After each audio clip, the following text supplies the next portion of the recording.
Okay చెప్పాను. Okay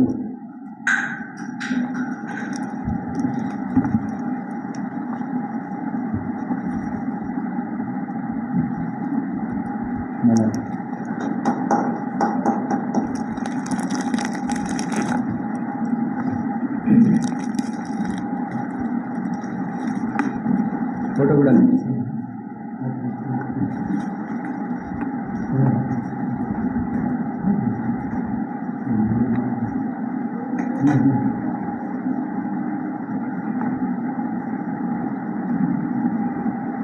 YS షర్మిలమ్మ గారు ఇడుపులపాయలో Congress party అభ్యర్థుల తొలి జాబితాను విడుదల చేయడం జరిగింది.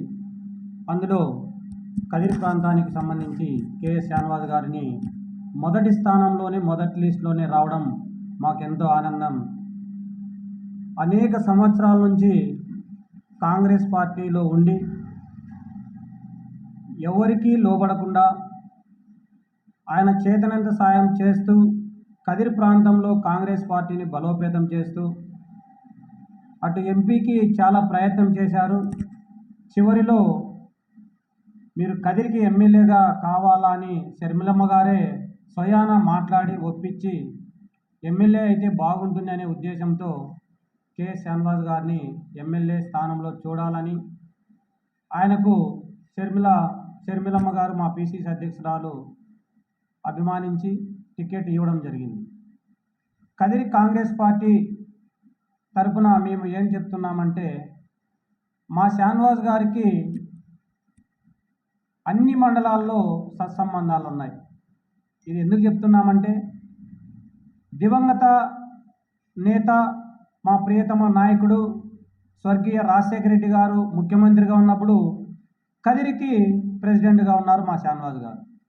ఆనాటి నుంచి ఈనాటి వరకు ఎన్ని పార్టీలైనా వేరే పార్టీల వారైనా తలాగ్గకుండా కాంగ్రెస్ అంటే శ్యానవాజ్, శ్యానవాజ్ అంటే కాంగ్రెస్ అనే రీతిలో పార్టీలో ఉంటూ అంచెలంచెలుగా ఎదుగుతూ కదిరి ప్రాంతానికి కదిరి టౌన్ ప్రెసిడెంట్గా ఉన్నటువంటి వ్యక్తి ఈరోజు 2023లో చివరి నెలలో ఆయనకు రాష్ట్ర ప్రధాన కార్యదర్శిగా ఇవ్వడం జరిగింది. పార్టీ గుర్తించి రాష్ట్ర ప్రధాన కార్యదర్శిగా ఇవ్వడంతో పాటు వెంటనే కర్నూలు జిల్లాకు కాంగ్రెస్ పార్టీ తరఫున ఇన్ఛార్జిగా నియమించడం జరిగింది. ఆయన చేస్తున్న పనికి తగ్గట్టు ఆయన కష్టానికి తగ్గట్టు పదవులు రావడం జరిగింది. కొంతమందికి పదవులు వస్తున్నాయి, వారి కుటుంబాల కోసమే వాటిని వాడుకుంటున్నారు కాబట్టే వారు చెప్పుకుంటున్నారు అంతే నాకు ఈ పదవి ఉందని. అయితే మా అభ్యర్థి కాంగ్రెస్ అభ్యర్థి కెఎస్ శ్యానవాజ్ గారు ఆ విధంగా కాకుండా ప్రజలతో మమేకమైతూ ఈనాడు పల్లెల్లో 6 మండలాలలో అన్ని బూతుల్లో దాదాపు 90% మేము పోలింగ్ బూత్లో కూడా క్యాండిడేట్లను నిర్ణయించడం జరిగింది. 90% అన్ని మండలాల్లో అన్ని బూతుల్లో ఏజెంట్లను మేము పెట్టడం జరిగింది. అయితే ప్రజలకు మేము ఒకటే విజ్ఞప్తి చేస్తున్నాం, కాంగ్రెస్ అంటే పల్లెల్లో అభిమానం ఉంది, చేయి గుర్తు అంటే చాలా అభిమానం ఉంది. ఈ గుర్తును తీసుకొని మేము రేపటి నుంచి కదిరి ప్రాంత నలుమూలలా తిరిగి కాంగ్రెస్ పార్టీని బలోపేతం చేస్తాం. కాంగ్రెస్ పార్టీని మా అభ్యర్థిగా శ్యానవాజ్ గారిని గెలిపించడానికి మేము ముందుంటాం. ప్రజలారా మీరు గమనించండి, ఈనాడు అటు టీడీపీ కావచ్చు ఇటు వైఎస్ఆర్సీపీ కావచ్చు ఇద్దరు దొంది అనే రీతిలో ఉన్నారు. ఒక్క కౌన్సిలరు గెలవలేని, ఒక్క ఎంపీటీసీ గెలవలేని, ఒక్క సీటు కూడా గెలవలేని బీజేపీకి వీళ్ళు ఢిల్లీకి పోయి ఆయన మోడీ గారికి కాళ్ళ మీద పడుతున్నారు, చీకటి ఒప్పందం చేసుకుంటున్నారు. 2014లో కనీసము మోడీ గారు ఇంత మట్టి ఒక జగ్గు నీళ్ళని ఇచ్చారు. నిన్నగాక మొన్న జరిగిన చిలకలూరిపేట సభకు వచ్చారు, ఉమ్మడి కూటమిలో బొప్పిడి గ్రామానికి వచ్చారు, ఆంధ్రప్రదేశ్ ప్రజలకు బోడుగుండు కొట్టిపోయారు. ఏమైనా ఒక హామీ ఇచ్చారంటే లేదు. ఒక పక్క జగన్తో మీరు చీకటి ఒప్పందాలు, ఒక పక్క జనసేన, ఒక పక్క చంద్రబాబుతో మీరు చీకటి ఒప్పందాలు. ఎవరిని మోసం చేయడానికి మీరు ఈ పని చేస్తున్నారు? ప్రజలారా గమనించండి, ఈనాడు మద్యం ఏరులై పారుతుంది, ఇసుక లోలు వెళ్ళిపోతుంది, తరలిపోతుంది. మన ప్రాంతంలో బాత్రూమ్ కట్టుకోవడానికి ఇసుక దొరకడం లేదు. కాబట్టి ఒకసారి గమనించండి, కాంగ్రెస్ పార్టీ దాదాపు ముందు 70 సంవత్సరాలు ఏకదాటిగా పరిపాలించిన పార్టీ కాంగ్రెస్ పార్టీ. ఈనాడు మా మేనిఫెస్టో చూస్తే మిగతా పార్టీలకు నిద్ర పట్టలేదు. 2 లక్షల వరకు రుణమాఫీ, ఒక మహిళకు 8,500, ప్రతి కుటుంబంలో 1,500 ఇస్తామని చెప్తున్నాం. 5,000 రూపాయలు ఇస్తామంటున్నాం. చదువుకున్న వారికి పార్టీ వచ్చిన వెంటనే 2.5 లక్షల ఉద్యోగాలు ఇస్తామంటున్నాం. ముఖ్యంగా ఆంధ్రప్రదేశ్కు ప్రత్యేక హోదా కాంగ్రెస్ పార్టీ వచ్చిన వెంటనే తొలి సంతకం పెడతామని మా రాహుల్ గాంధీ గారు అంటున్నారు. కాబట్టి ప్రజలారా గమనించండి, కాంగ్రెస్ పార్టీని కదిరి నుంచే మొట్టమొదటి సీటు గెలిపించి అసెంబ్లీకి పంపించాలని ప్రేమపూర్వకంగా మేము ఆహ్వానిస్తున్నాం. మా శ్యాన్వాజ్ గారిని గెలిపించండి. మీకు ఏ సమయంలో అయినా 24x7గా మేము పనిచేస్తాం. రేపటి నుంచి మా ప్రచారం మొదలు పెడతాం. మమ్మల్ని ఆశీర్వదించండి ప్రజలారా. మీకు ఏం కావాలో మమ్మల్ని అడగండి. మా మేనిఫెస్టో ఒకసారి మీరు చూడండి, ఒకసారి ఆలోచన చేయండి, గతాన్ని గుర్తుకు తెచ్చుకోండి. ఇందిరమ్మ రాజ్యం రావాలంటే కాంగ్రెస్ పార్టీ రావాలా, కాంగ్రెస్ పార్టీ గెలవాలంటే మొట్టమొదట కదిరిలో శ్యాన్వాజ్ గారు గెలవాలి. కాబట్టి ప్రజలారా గమనించండి, మీరు సారాయి కమ్మడిపోవద్దండి. ఓటు పవిత్రమైనది. మీరు కలర్ అన్నానికి మభ్య పెడుతున్నారు ఈ 2 పార్టీలు. అయితే కాంగ్రెస్ పార్టీ ఒకప్పుడు కన్న తల్లిలా ఉంది. కాంగ్రెస్ పార్టీ ఒకప్పుడు 5 సెంట్ల జాగా ఇచ్చి చక్కటి ఇల్లు కట్టించిన పార్టీ కాంగ్రెస్ పార్టీ. అనేక సంస్కరణలు ఇచ్చిన పార్టీ కాంగ్రెస్ పార్టీ. అనేక ఉద్యోగాలు ఇచ్చిన పార్టీ కాంగ్రెస్ పార్టీ. ముఖ్యంగా చెప్పాలంటే స్వతంత్రాన్ని తెచ్చిన పార్టీ కాంగ్రెస్ పార్టీ. కాబట్టి ప్రజలారా గమనించండి, మా శ్యాన్వాజ్ గారికి మీ పవిత్రమైన ఓటు వేయించి గెలిపిస్తారని సవినం కోరుకుంటూ ఈ అవకాశం ఇచ్చిన అధికారం న్యూస్కు ధన్యవాదాలు తెలియజేస్తున్నాను. ముందుగా ఈరోజు మన కదిరి కాంగ్రెస్ పార్టీ క్యాండిడేట్ని అనౌన్స్మెంట్ జరిగింది.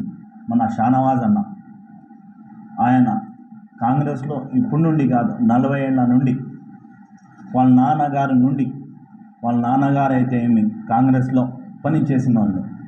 ఆయనకి వచ్చిన అంటే మనం ఎంత కష్టపడాలంటే అంత కష్టపడాలి. ఈరోజు అందరూ నేను కదిరిలో పుట్టినవాడిని, నేను కదిరిలో పెరిగిన వాళ్ళని ప్రతి నాయకుడు చెప్పేవాడే. మనం తెలుసుకోవాల్సింది కదిరిలో ఉన్నాడు, కదిరిలో పుట్టినాడు, కదిరిలో పెరిగినాడు, కదిరిలో ఉంటున్నాడు. ఇది ఒక పాయింట్. ఫస్ట్ నాయకులను నేను కదిరిలో పుట్టాను, ప్రతి నాయకుడు అంటున్నాడు నేను కదిరిలో పుట్టాను, నేను కదిరిలో పెరిగాను, నేను చదివినాను, నేను కదిరిలో ఉంటున్నాను. మనము మైనార్టీ, ఈరోజు మైనార్టీ కదిరిలో మైనార్టీకి వేయాలని మైనార్టీ అనుకుంటున్నారు, వేరే వాళ్ళకి వేయాలని వేరే వాళ్ళు అనుకుంటున్నారు. ఫస్ట్ మైనార్టీ గెలిపించాలని మైనార్టీ అనుకున్నారు. మనకి ఇక్కడ మైనార్టీలు కూడా ఉన్నారు. 2 క్యాండిడేట్లు మనకు మైనార్టీ ఉన్నారు. మనం తెలుసుకోవాలి మనకు మైనార్టీ యా క్యాండిడేట్ ఇక్కడ ఉన్నాడు, యా క్యాండిడేట్ లేడు, యా క్యాండిడేట్ నుండి వచ్చినాడు, ఈడే ఉంటున్నాడు అని వేసి మన మైనార్టీలు మనకు గమనించి మనం ఓటు వేయాల్సిందే. ముందుగా ఏమంటే మన కాంగ్రెస్ మనకి ముందు ఏం చేసింది, మన కాంగ్రెస్ వచ్చిన తర్వాత మనకి ఏం లాభం వస్తుంది, కాంగ్రెస్ ఉంటే మైనార్టీకి ఏం లాభం ఉంది, ఏం లాభం లేదు అని మైనార్టీ ఒక చోటి తెలుసుకోవాలి. బీజేపీకి వేసినా మీరు ఒకటే, వైఎస్ఆర్ కాంగ్రెస్ పార్టీకి వేసినా ఒకటే, టీడీపీకి వేసినా ఓటు వేసినా ఒకటే. ముందుగా ఇది ఒకటి మన మైనార్టీలు గమనించుకోవాల్సిన విషయం. ఎందుకంటే మనము ఓటు మేము చిన్న ఓటైనా సరే పెద్ద ఓటైనా సరే కొంతమంది ఇది అది అని అనుకుంటున్నాం. అట్లా కాదు, ఏ ఓటు వేసినా కూడా మనం ఏ హుండీలో వేస్తున్నాం, ఏ హుండీలో పోతుంది అని గమనించి మన మైనార్టీలైనా సరే, ఎస్సీ సోదరులైనా సరే, ఎస్టీ సోదరులైనా సరే, ఓసీ సోదరులైనా గమనించి మీరు ఓటు వేయాల్సిందిగా నేను కోరుకుంటున్నాను. కదిరిలో పుట్టి పెరిగి ఇప్పుడు కదిరిలో కష్టపడి కాంగ్రెస్ పార్టీలో టికెట్ సంపాదించిన మా నాయకుడిని గెలిపించాలని నేను కోరుకుంటున్నాను. నమస్కారం. ప్రియతమ నేత, దివంగత నేత, ఆంధ్రప్రదేశ్ రాష్ట్ర ప్రజలు గుండెల్లో పెట్టుకున్నటువంటి మహానేత డాక్టర్ వైఎస్ రాజశేఖర రెడ్డి గారి యొక్క వారసురాలు, ఆంధ్రప్రదేశ్ కాంగ్రెస్ కమిటీ అధ్యక్షురాలు శ్రీమతి వైఎస్ షర్మిలారెడ్డి గారు ఆంధ్రప్రదేశ్ రాష్ట్రానికి సంబంధించినటువంటి ఎమ్మెల్యే, ఎంపీల యొక్క మొదటి జాబితాను ఇవాళ ఇడుపులపాయలలో తన తండ్రి యొక్క ఘాటు వద్ద ఆయన ఆశీర్వాదాలు తీసుకొని ఈరోజు ప్రకటించడం జరిగింది. మరి అందులో భాగంగా కదిరి నియోజకవర్గం నుంచి ఎమ్మెల్యే అభ్యర్థిగా షానవాజ్ అయితే బాగుంటుందని చెప్పి నా మీద నమ్మకంతో వైఎస్ షర్మిలారెడ్డి గారు, మా గురువు గారు, పెద్దలు సిడబ్ల్యూసి సభ్యులు రఘువీరారెడ్డి గారు ఎంతో నమ్మకంతో షాన్వాజ్ అయితేనే కదిరి నియోజకవర్గంలో గెలవగలడు అని నమ్మకంతో వాళ్ళు నా మీద అభిమానంతో ఒక నమ్మకంతో ఈరోజు ఎమ్మెల్యే సీటును ఇవ్వడం జరిగింది. దానికి గాను వైఎస్ షర్మిలారెడ్డి గారికి, సిడబ్ల్యూసి సభ్యులు రఘువీరారెడ్డి గారికి ధన్యవాదాలు తెలియజేసుకుంటున్నాను. వారు పెట్టిన నమ్మకాన్ని ఒమ్ము చేయకుండా, శక్తి వంచన లేకుండా కదిరి నియోజకవర్గంలో కరుడు కట్టిన కాంగ్రెస్ పార్టీ నాయకులు, కాంగ్రెస్ పార్టీ కార్యకర్తలు ఉన్నారు. మరి వాళ్ళందరినీ కూడా కలుపుకొని కదిరిలో కాంగ్రెస్ పార్టీ జెండా ఎగురు వేయడం కోసం మేమందరం కూడా కష్టపడి పని చేసి షర్మిలమ్మ గారికి, రఘువీరారెడ్డి గారికి కదిరి అసెంబ్లీ స్థానాన్ని గిఫ్ట్గా ఇస్తామని చెప్పి మా కదిరి నియోజకవర్గ నాయకులు, కార్యకర్తలు, ప్రజలు నుంచి హామీ ఇస్తున్నాను. ధన్యవాదాలు.